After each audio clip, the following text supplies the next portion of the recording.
Hey everybody, haven't posted anything on YouTube for a while, but yeah, it's March, the beginning of March, and we just got a big dump of snow. So I'm out snow plowing and kind of can't get to work, but yeah, there's been a few people just wondering kind of what we've been up to and why we're not posting on YouTube very much, but it's because it takes so much work and time and energy, and when you have a family of eight children, and then you're running trying to run a business and having rental properties, things get a little bit too busy. But yeah, and we just wanted to kind of share a little bit more on kind of some of the changes that are happening to the YouTube channel. We just want to yeah, maybe do more vlogging and kind of just share some of the things we feel like God's sort of been teaching us. And yeah.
So kind of got a cool story about snow plowing. If anyone's read my booklet there, I kind of talk about just how I was in Ottawa doing a prayer internship with the National House of Prayer, and I learned a lot of cool things about prayer, and I learned a lot of cool things about, you know, how not to pray and how to pray and listen to God's Spirit and stuff. And you know, and it was pretty cool. But I think my personality is I'm more a doer, you know. So you know, when I was at the House of Prayer, we really didn't do much other than come and meet in a room and pray. You know, we had to pray for, you know, quite a few hours in the day. And, you know, anyone that knows me knows I'm more of a quiet person. But, yeah, and by this time in Ottawa, I kind of already started a construction company, and that's sort of how I funded my way to get out to Ottawa, and I had to pay money to be at the House of Prayer. And yeah, and one day it was sort of towards the end of the trip, you know, I was we got this big dump of snow in Ottawa, and the National House of Prayer, a lot of their funding comes from volunteers. And yeah, and one day we were just there praying, and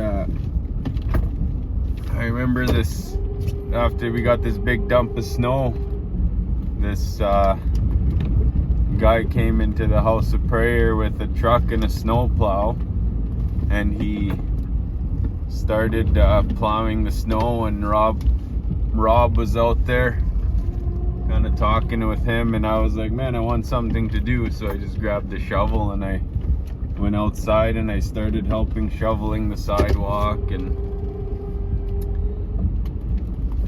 then I remember just kind of stepping into the conversation with this guy. He had just a half-ton truck with a snowplow on it, and he was plowing the parking lot, and then later Rob was just telling me how he was a contractor, and how he felt God was just leading him to plow the snow at the house of prayer. And I remember thinking to myself, you know, what we were doing was important when we were praying every day,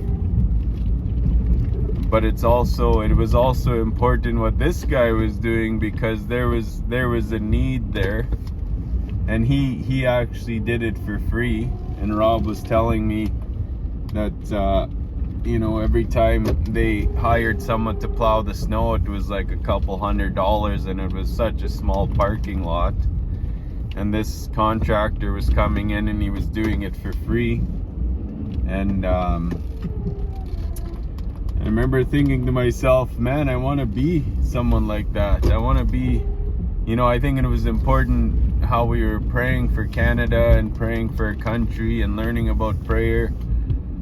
But I was like, man, one day I wanna, and I was, back then I was, I think 26 years old. I was pretty much living in poverty. And but I was like, man, I wanna be that type of person that just has the ability to help people, and you know, use the resources that I have just to serve. And you know, that was one of the things I never ever forgot, just the attitude of the contractor guy, and just Rob's gratitude, you know, for this person, just helping in that way. And yeah, so that's just a cool story about snow plowing. And you know, years later, I remember when I first got a snow plow for the front of the truck, I was like, man, I finally became that guy where I could serve in that way, and just use some of the resources that I feel God has blessed me just to bless others. And yeah, you know, when you see me driving around Roblin, you'll remember that story. And I just wanted to encourage people that, you know, sometimes, you know, we think living for God has to look like super spiritual, or we need to be praying for people, and all that's important. But there's also, you know, sometimes God has given people the ability to do like practical things, you know, like feeding people, or, you know, or like that guy in Ottawa just pushing snow. You know, it seems so insignificant and maybe not as valuable for the kingdom, but it actually, it means more, or as much maybe, because you know, how are the people gonna come pray for the country if they can't park in the parking lot? And I think that's why the Bible talks about us being a body, is because we're made up of many members, and not one part is more important than the other. we all have a purpose, and yeah, so that's just a cool story. So I was in Ottawa, I seen this guy serving by pushing snow for the House of Prayer, and I was like, man, someday I want to be a person that does that. So and yeah, that was just a cool lesson. I thought God was sort of teaching me in that moment.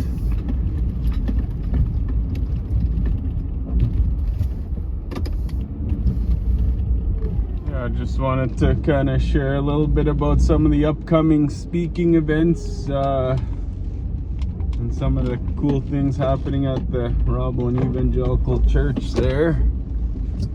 We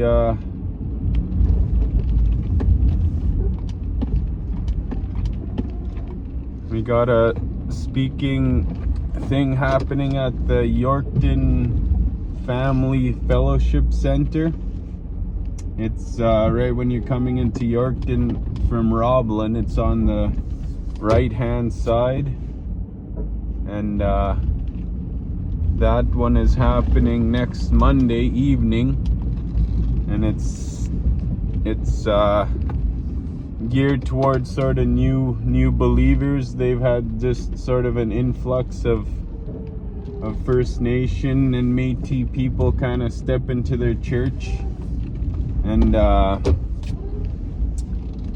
yeah, I just sort of happened to connect with this pastor through just a prayer meeting, and I just sort of asked if it would be all right if I shared my testimony and kind of brought some booklets into his church, and he just briefly wanted to know my testimony, and I just sort of gave him the short version, and he was just super excited about me coming in and sharing to this group of First Nation and Métis people.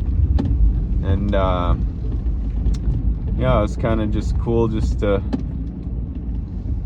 connect there, and just because we haven't really been going very many places and speaking in many different places, but and it's cool just to sort of get another opportunity to do that.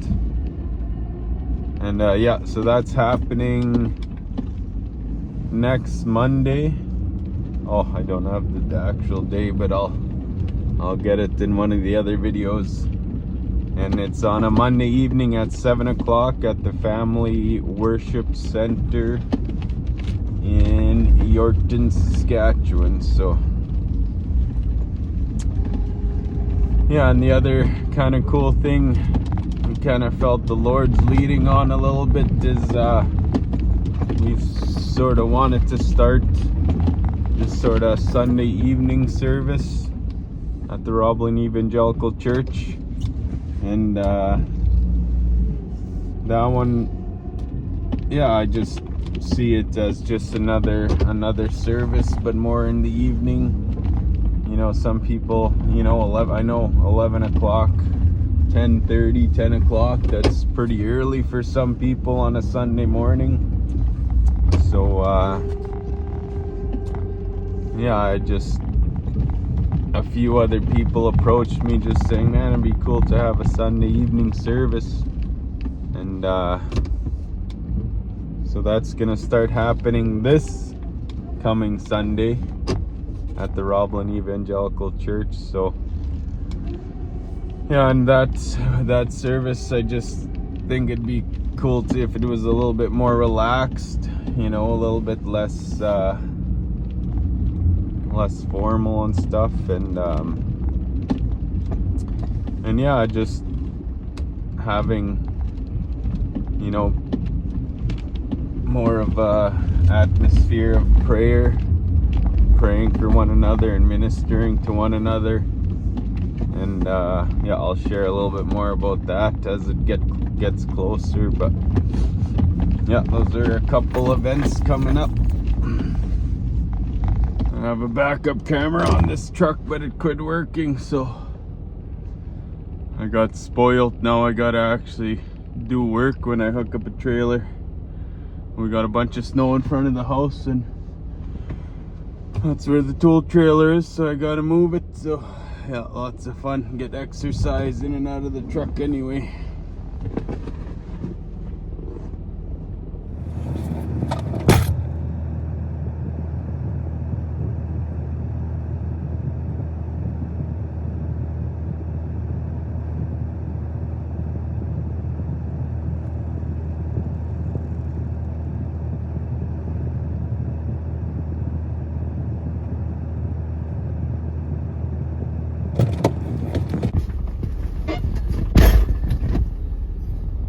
Move to an acreage, they said. It'll be fun, they said.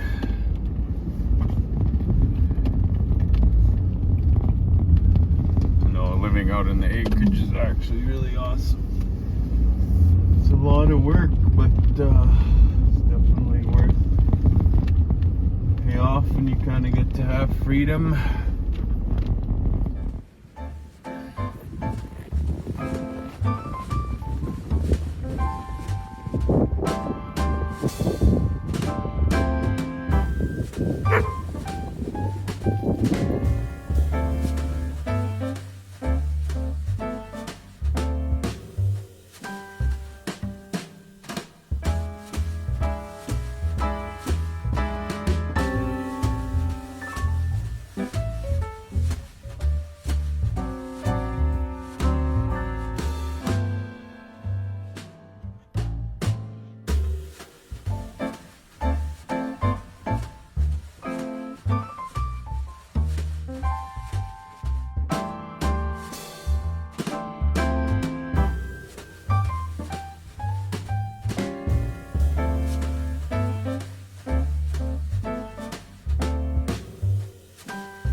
Yeah, if you wanted to see what the snowplow looks like.